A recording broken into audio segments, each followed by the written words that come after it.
السلام علیکم ورحمۃ اللہ وبرکاتہ۔ الحمد للہ کفا وسلام علی عبادہ الذین اصطفیٰ، اما بعد۔ آج میرا موضوع ہے کہ گناہ کرنے کی وجہ سے اللہ رب العالمین کے پاس بندہ اپنی عزت کو بھی کھو دیتا ہے۔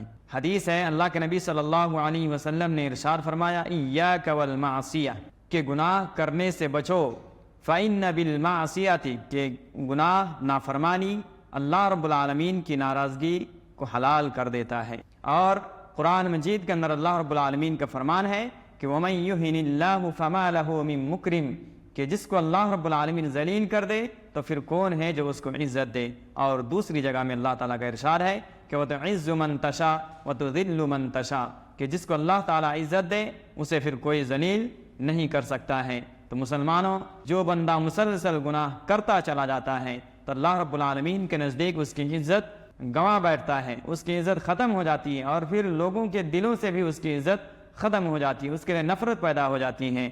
لہذا ہمیں اور آپ کو گناہوں سے بچنے کی ضرورت ہے۔ اللہ تعالیٰ سے دعا ہے کہ ہمیں اور آپ کو گناہوں سے سچی توبہ کرنے کی توفیق عطا فرمائے، آمین۔ تقبل یا رب العالمین۔